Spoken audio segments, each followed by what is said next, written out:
O tipo de câmbio que arruinou a reputação da Ford no Brasil e colaborou para a sua falência está voltando com força em diversos modelos lançados nos últimos 3 anos. Ele teve os seus problemas corrigidos ou causará novos prejuízos? Atualmente temos 3 tipos de câmbio automático aqui no mercado brasileiro em carros populares, tá? O convencional, que eu vou chamar aqui de hidramático, é o tipo de câmbio que a GM lançou lá nos anos 40, é o câmbio mais popular nos Estados Unidos, aí são quase 100 anos de história. Temos o CVT, que é uma invenção holandesa e muito benquista pelos japoneses, tá? Que inclusive colocou até em carros esportivos para desgosto dos fãs da Subaru. E o DCT, o dupla embreagem, que é o câmbio que está voltando. Embora os 3 cumpram a função de dispensar o motorista da tarefa de trocar marchas, eles são conceitualmente diferentes. Já falei algumas vezes aqui no canal do CVT. Na teoria, ele é o mais inteligente de todos por ter marchas infinitas entre a relação mínima e a máxima das polias. Sendo assim, ele pode ser calibrado para fazer o motor trabalhar na faixa de rotação de melhor eficiência, ou para simular marchas e agradar quem gosta do hidramático. Porém, motoristas costumam reclamar de seu comportamento em aceleração constante em ultrapassagens.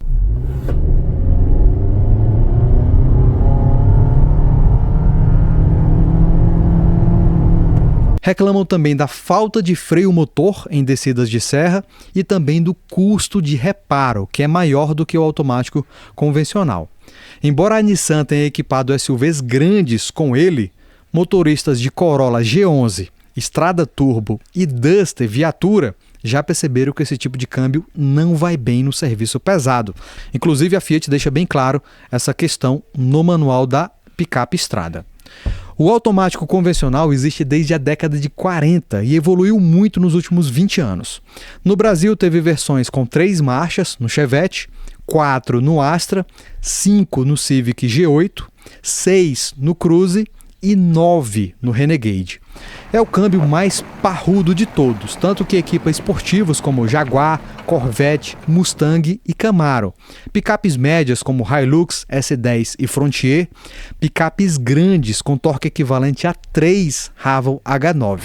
Em carros como o Cadillac Blackwing, que usam 10 marchas fabricado pela própria GM, esse tipo de câmbio é altamente eficiente, faz trocas absurdamente rápidas e reduções precisas em alta rotação. É o câmbio de manutenção menos onerosa e, tal como o CVT, é conectado ao motor pelo conversor de torque, uma peça genial que merece um conteúdo à parte. O câmbio DCT foi pensado para performance. O primeiro carro do mundo com ele equipado foi o Golf R32 com o DSG.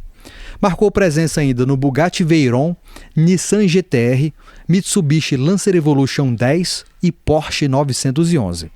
Fica tão bem em superesportivos que após 70 anos o Corvette abandonou o automático convencional em favor de um Tremec de 8 marchas.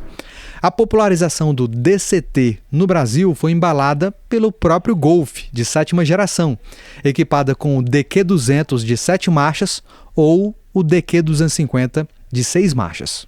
O DCT ele não tem conversor de torque como o CVT e o automático convencional. Ele tem embreagens, mas de 2 tipos diferentes. O DQ250 do Golf tem um pacote de embreagens que fica dentro do câmbio e umedecido pelo mesmo óleo que lubrifica as engrenagens. O DQ200 tem uma embreagem totalmente diferente, muito parecida com a embreagem de um câmbio manual convencional. Ela é seca, tá? E fica fora do câmbio, lá na chamada caixa seca. Esse é o tipo de sistema que o PowerShift usava, tá? E detonou a reputação do Fiesta, do EcoSport e do Focus no Brasil e também feriu fatalmente a Ford. O histórico de problemas desses câmbios é famoso. Praticamente todo mundo já ouviu falar da polêmica ou de alguém que teve um prejuízo grande. Embora tenha omitido o nome PowerShift nas últimas propagandas do Focus, a própria Ford reconheceu que foi um erro grande ter insistido nesse tipo de câmbio. A volta repentina do DCT, depois de tanta polêmica, está relacionada à sua eficiência. Segundo as fábricas, ele permite atender aos mais novos e exigentes limites de emissão de poluentes, tá? Os governos estão impondo limites cada vez maiores, reduções de 35% daqui a 5 anos, de 50% daqui a 10 anos, e as fábricas ficam loucas atrás de soluções que permitam atender a esses novos critérios. Essa questão não faz todo o sentido, porque vários outros carros conseguem atender aos mesmos limites com um câmbio automático convencional. Por exemplo, toda a linha Volkswagen tem câmbio automático convencional, tá? Os modelos populares, na linha Chevrolet também, na linha Hyundai, HB20 e Creta em algumas versões. Eu vou elencar agora os modelos fora de linha com embreagem seca. Volkswagen Golf G7 alemão, 1.4 TSI, vale lembrar que o mexicano e o brasileiro usam o mesmo câmbio do T-Cross. O Audi A3 1.4 Turbo, que também passou a usar o mesmo câmbio do T-Cross ao ser nacionalizado. Audi A1 e Q3, Ford Fiesta, EcoSport e Focus, Hyundai Tucson G3 e Chery Tiggo 5 e Tiggo 7. O câmbio de embreagem úmida, que é considerado mais confiável, está presente no Volkswagen Jetta G6 Highline, Golf GTI e a maioria das versões do Tiguan e vários modelos Audi, como o A3 1.8 Turbo.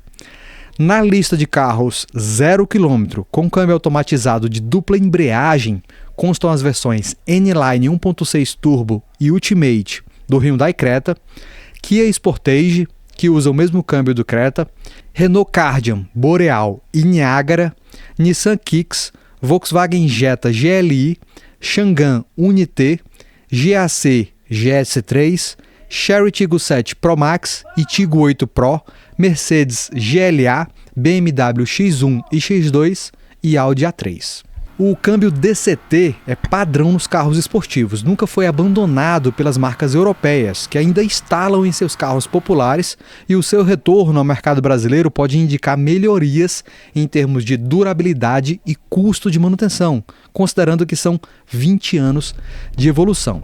Mas é preciso lembrar que o automático tradicional também evoluiu em termos de eficiência, já não produz tantas perdas e aumenta o consumo quanto antes. A prova disso é o AT8 do Taos, tão suave e preciso quanto o EDC do Boreal. Na tela temos uma tabela comparativa de 3 carros de mesmo porte com tipos de câmbio diferentes. Claro que seria mais justo termos o mesmo carro com transmissões diferentes, mas ainda prova que o tradicional e confiável, querido e dramático tem espaço. Meu pensamento é o seguinte: o automatizado pode ter evoluído, pode ter melhorado, pode ter se tornado confiável. Isso só o tempo vai dizer. Mas entre aquele câmbio automático tradicional fabricado no Japão e aquele que causa calafrios em ex-donos de Golf e Focus, eu recomendo e fico com o primeiro.